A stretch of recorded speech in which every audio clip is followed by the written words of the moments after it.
could be shown that your zivug is rochel basleya, but then the day after the ceremony you said, wow, I had such a uplifting ceremony. From now on, instead of spending my day in the business, I'm going to devote the first 2 hours of the day sitting in the Beis Medrash with a chavrusa and learning. Wow. Such decision. At that moment, his mother has changed. And his zivug has changed. At that moment, his zivug is not rochel basleya anymore. He just lifted himself up to a different level. He deserves somebody else now. So he saw in his trip that his zivug is rochel basleya, and 12 hours later, it's not his zivug anymore. And a week later, he found out that rochel basleya just got engaged. Mm-hmm. Not a wonder. You asked how to deal with that situation. What? I'm sorry? You asked how to deal with that situation. That's integration, Not during the trip. You're saying during. I'm sorry. You're going through a situation and you want to know how to deal with it. You could ask how to deal with it, and you'll get an answer, and hopefully it will be an accurate answer. Where is the answer coming from? From the neshama. Now, I'm not, can I guarantee that all the answers that we get is from the neshama? There's always a possibility of, the ruach and the nefesh, the koyach hamedame, to get involved, right? The koyach of dimyon, of imagination, which is not coming from the neshama, it's coming from the lower part, and it's not necessarily accurate. So you can't always. That's the first reason why you shouldn't trust what you see about the future. But the second thing is because the future is not written in stone, right?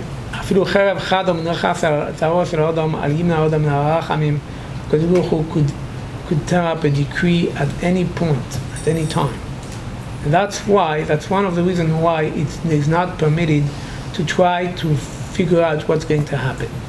This is very applicable to a psychedelic session. Nobody is allowed to use the opportunity to try to find out what's going to happen. Sometimes you don't ask questions. On your own, you have a knowledge that, this is going to be your source of parnasa. This is going to be your zivug. This is going to be how many children you're going to have.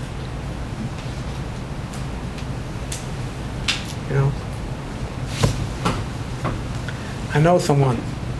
This is a side note story, but everybody loves stories. So I know someone, a woman. Unfortunately, she suffered tremendous trauma in her childhood, in her life. She did a lot of journeys, ayahuasca ceremonies. Eventually, she got married 2 years ago. A year later, she had a baby, Baruch Hashem. Just about a week ago, she went to a healer.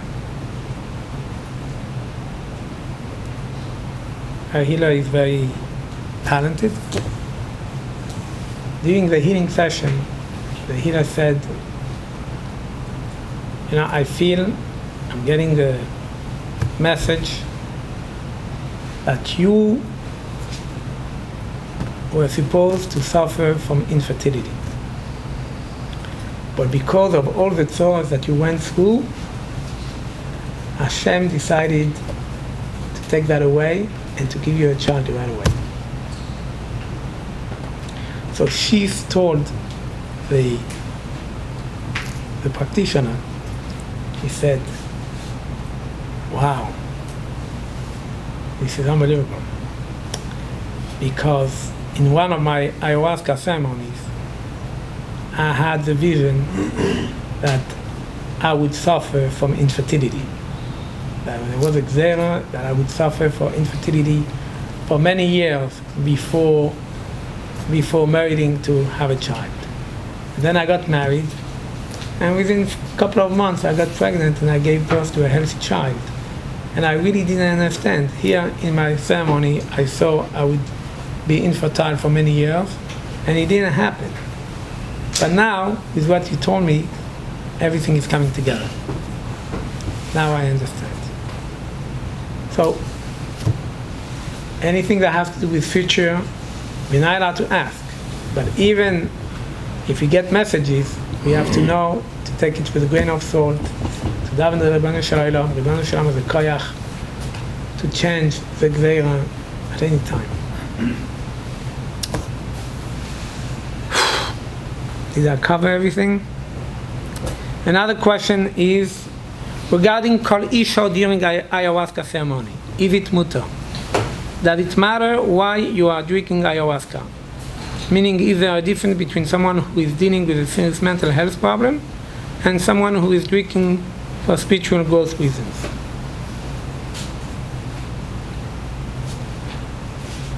In order for ayahuasca or other word ayahuasca ceremony, but it's true for other psychedelics, you need music. Without music, some people will get an experience, a lot of people will not get an experience. If they do get an experience, it's not going to be with the same depth and the same power as a ceremony with music. Therefore, somebody asked me very recently, he's a facilitator, he asked whether he could play music when he serves. So 3 weeks now. The answer is the music is an integral part of the healing process. You're not doing it for enjoyment, you're doing it for healing process, and therefore it's permitted. How about Kol Isha? Are you allowed to listen to a woman singing? Is it a Torah refuah? Some people claim, some practitioners claim that yes, having a lady singing together with a man singing, having the female energy together with the male energy helps the ceremony. Okay, I could hear that. But I know that it's surely not essential. You could have a very meaningful ayahuasca ceremony or mushroom ceremony with only men singing. Would a woman singing make a difference? Maybe it will add a little bit. You can't say that it's a Torah refuah, that without the woman's voice, you're not going to have the refuah that you need. You can't say that. Instead of being 100% effective with the voice of a woman, it will be 103% effective. Okay, I'll grant you that. But you can't say that. It can't be matir issue. Kol Isha, the machlekes rishonim, if it's a Yisod Oraisa or Yisod Rabbanon. If it's a Yisod Oraisa, there's no heter for Torah refuah unless it's a chodesh sheyesh b'sakana. If it's a Yisod Rabbanon, you need a real Torah refuah. I don't think we have a real Torah refuah, Forget about the 103%, I'll be happy with the 100%. I don't think there's any heter for this. If it's recorded, would it make a difference? If it's recorded and the woman is not there, if the woman is there and instead of singing, you hear it from a tape, there's no difference. But if she's not there, so hearing her voice is not really moral you because she's not there anyway, especially if you don't know who is singing. So then there's machlekes, and okay, if you go, for example, to Florida, to some places, they have men and women singing. You have to run away. So if the woman is there, there's no heter. If it's on the tape, okay. Is it lachatchila? I don't think it's lachatchila. Lachatchila you should find, Baruch Hashem, today is not like 10 years ago. Today there's plenty of good places that are serving all different kind of psychedelics in a good, safe environment, and that's where people should go. Even if there's no a shadow of Avodah Zarah and there's no shadow of Kol Isha, you go to Florida, there's there's 50 people, half are men, half are women, you have 25 women that are dressed or undressed or semi-dressed or three-quarter dressed. That itself is an issue. What are you doing there? You have a problem of Kalisha, you have a problem of istaklus. If years ago there was no other place. Okay, I understand. Today, we have places, Baruch Hashem. What about Baruch Hashem. the women are only not singing like solo? They're just like Harmony. like under singing alone. Okay, if you don't hear them, You can hear them between a lot of people. They're not like the ones leading the.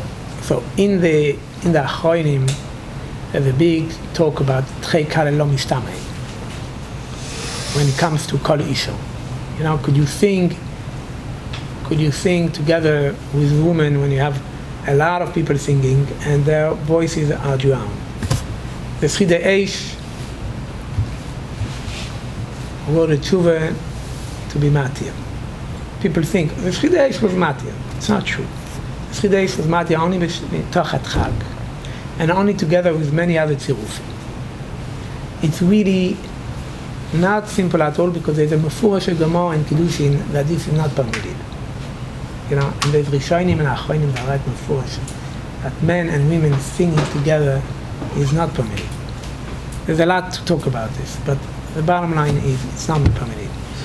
Trei Kale Lo Mishtamei is a concept that you find in the Gemara in Megillah, when two people are saying Hallel, two men are saying Hallel. Or when you have one man and one lady that are singing together, it's not like Trei Kale Lo Mishtamei. You could clearly hear each one's voice because it's different pitch and different things. Besides that, the Gemara in Megillah says there's a difference between if it's Choviv. If it's Choviv, we don't apply the klal of Trei Kale Lo Mishtamei. Right? For men, a woman's voice is Choviv. Everybody enjoys listening to a woman singing more than a man singing. That's fact. That's the teva of a person, that's the Yitzhar of a person. So it's Choviv. So that's another reason why the klal of Trei Kale Lo Mishtamei doesn't apply. So, halacha l'maaseh, there is no heter. If it's sakonas nefoshes, if a person is mamish in a matter of sakonas nefoshes, and there is nowhere else to do a psychedelic ceremony but this place that has a woman singing, let him ask a shaila. Maybe we'll have a heter. The person's already Maybe. there. The person What? starts singing. You should go out. Yes? Yes? Is it not possible that some healing have to come both from the feminine and the masculine joint together? I don't really believe that. It might take a little longer. You'll get there. See, we don't need to take every shortcut. Right.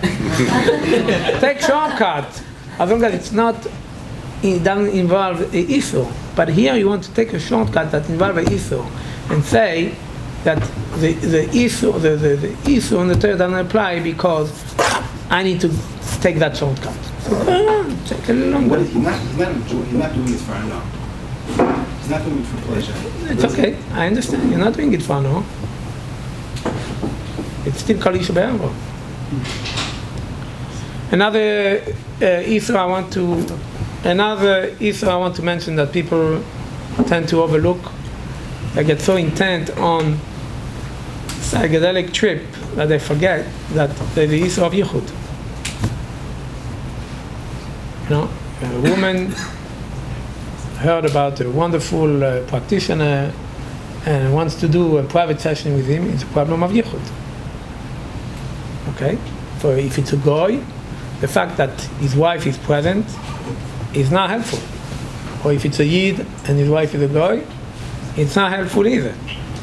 There's no balo be'ir doesn't work for goy. The wife could be present and there's still a issue of yichud. So that's something that people have to remember. And would a video, if a lady wants to go to a male facilitator and her husband could see through a video and he's in town and he can walk in at any time, He's in town? He's in town. So forget about the video. You have a head about it. But he's also the facilitator. Okay. Let's say is her therapist also. So there's Liba Gaspa. I don't know if that would make a difference too. But that was the shayla that was submitted. But Balo Be'iyah. Right. Even if Liba Gaspa. Listen, if there is no other option, I would agree up on it. Okay. But that's okay. I think this is the last question. Oh, I'm sorry. It was asked here that in the middle of ceremony, let's say there's some ladies and they home alone, or they sing alone. And it was asked if you're allowed or you have to walk out. Said, if I understand correctly, that you have to go out. Yeah, either you have to go out or you have to tell the ladies to be more quiet. Right? But sometimes people are in a journey and to walk out is just not safe. Okay. If it's really not safe, saying it's a kind of process for him to go out. Well, they might think in a moment that they're okay, but if they walk out, okay. I mean, normally, the place you went to, you have to check the place beforehand and make sure that such issues are not going to come up. For example, they tell you that, no, the women in this place are not allowed to sing, or are allowed to sing only quietly that the men don't hear.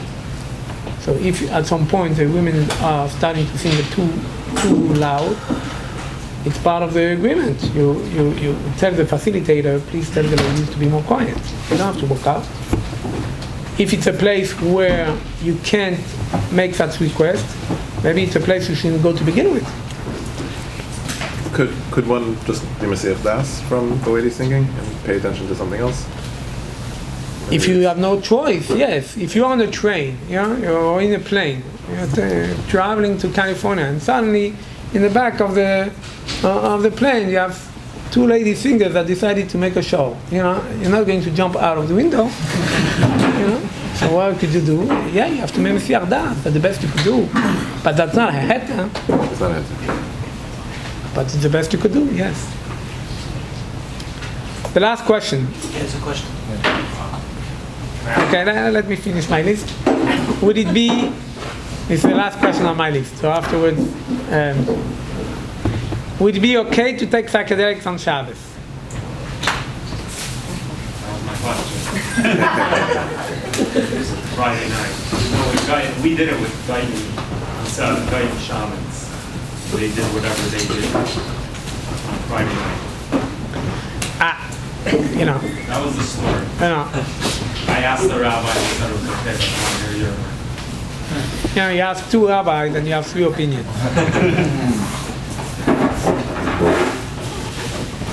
It's not a simple question to answer. If somebody is doing it for healing, he really needs it, and this is what's available.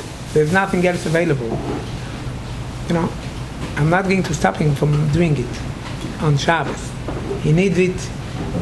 Most people who do it for mental health reasons, we could consider them cholek raguf, most probably people who suffer from anxiety, from depression, from not being functional in some way. I'm not going to prevent him from having the healing that he needs, or the next opportunity is going to be in 3 months. I'm not going to do that to him because of Shabbos.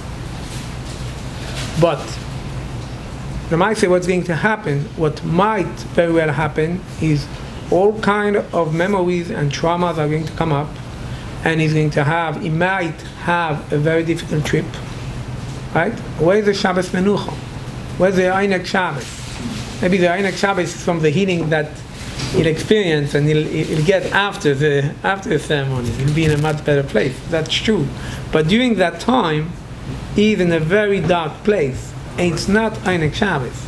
Is a person allowed to put himself in such a place? If he really needs it, yes. But if he has any other alternative, he should really consider doing it not on Shabbos. That's my answer. What about other medicine, which is heart opening, more embodiment? it's more connected with reality, so it's not like... If there's no chash of having difficult memories of trauma, I don't see why, But he's living with it all the time, anyways. Excuse me? He's living with it all the time, anyways. It's a little more trauma, a little less. It's a lot more. When a person is in ceremony and he's having a hard time, and hopefully nobody should have a hard time doing in ceremony, but when it does happen, it's very hard. It's not easy. As hard as a person is suffering, the rest of the week, this could be 10 times more worse. So, as much as a person could do it a few days later or a week later, that's on Shabbos, we should try to do that. He does on Thursday and half the trip we're going to do. Okay.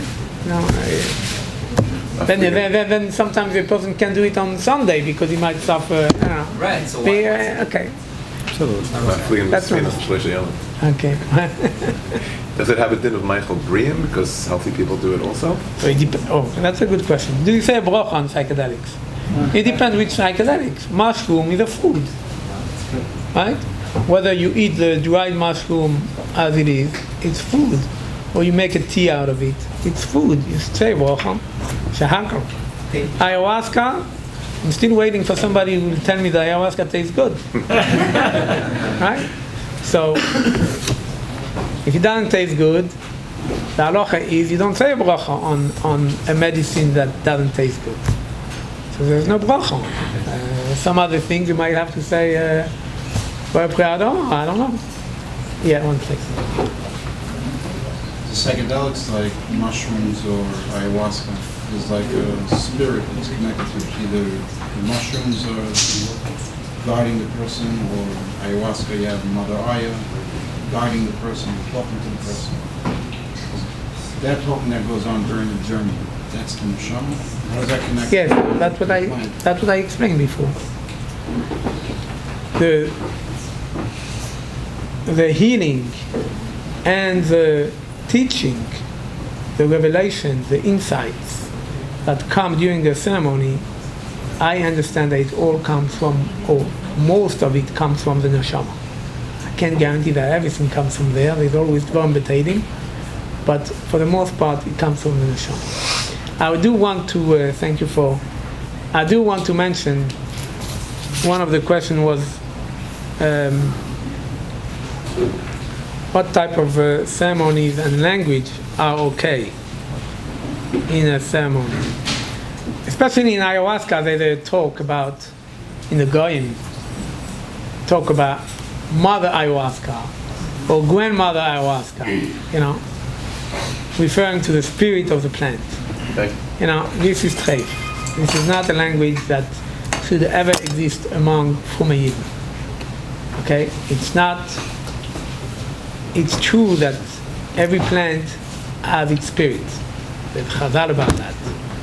Every plant has its spirit. And when you take a plant, when you ingest a plant, automatically you're connecting with the plant and with its spirit, and the spirit works on you in different ways. But to idolize the spirit, to speak about it as of mother ayahuasca, grandmother ayahuasca, is mamash treif. Spirits, plants, and their spirits were created by Ribono Shel Olam to do their job. They do their job and nothing more. It's up to you to choose to benefit from the plant and their spirit, or not to benefit by not taking psychedelics. He's saying this depending on what your rabbi will tell you. If he tells you it's avodah, don't take psychedelics, I can't help. But it's your choice to decide whether to take the plants in and to benefit from the healing of the spirit. But to idolize the spirit is not acceptable. So the spirit that's connected to the plant is what arouses the neshama to connect to the nefesh. Maybe not. I'm not saying this. How it works, I have no idea. The ikaro, one person asked about ikaros. Do I still have time, or maybe I should?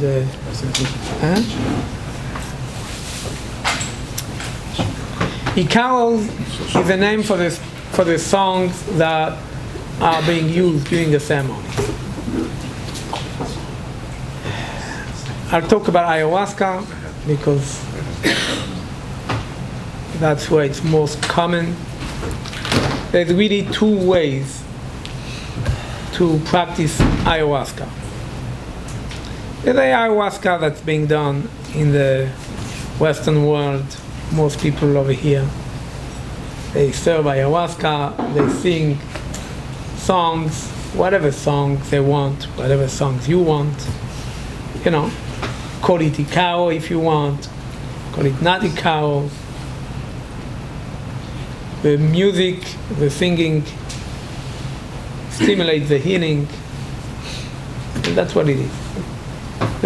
There are few tribes, not all, there are few tribes in Peru, in the jungle, who use ayahuasca and other plants on a much, much higher level. Let's give you an example. You know, in the middle of a ceremony, ayahuasca, and this person is suffering from anxiety. Now, the plant for anxiety is mint, let's say. Okay? So, the facilitator will come to this private person in the middle of the group ceremony. The shaman will come to him and will sing a special ikao.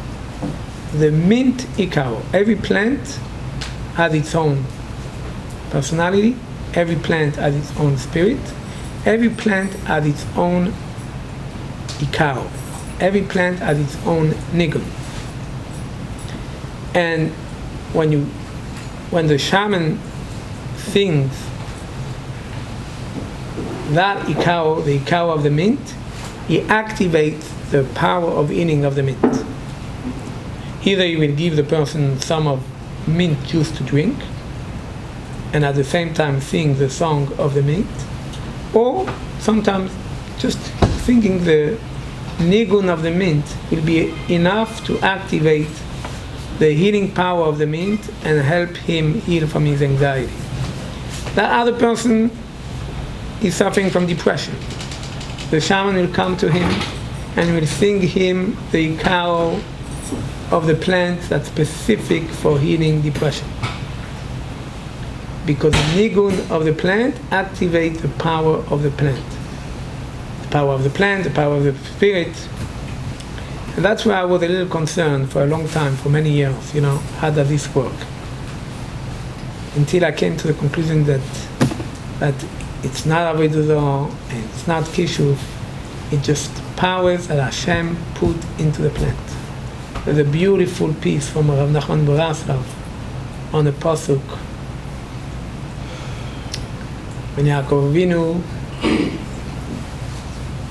sent his children to Mitzrayim for the second time to retrieve Shimon, he told them, Im kein zois asu kochu mizimras ha'oretz beyadchem v'oviu lo ish mincho. Kochu mizimras ha'oretz. Rashi says kochu mizimras ha'oretz, kochu mituv ha'oretz. But in the Pasuk it says, it expresses tuv in the word of zimras. Where else do we find that tuv is expressed as zimras? Rav Nachman Baraslav has a beautiful piece over there, and he says that every plant has its own nigun, and every nigun has a power to make the plants grow better and to make the plants have an effect on people better. And he says this is the work of a shepherd. A shepherd needs to know the nature of his animals, what plants they need in order to flourish, in order to grow in the best possible way. And he plays on his flute the song of those plants, so those plants grow better and nourish the animals better, so the animal will do well. And he says this is what Avraham Avinu, Yaakov Avinu, Yitzchak Avinu did. This is the type of shepherd they were. He has a long arichus. it's a tikkun for the behemoth, it's also a tikkun for the nefesh of the roye.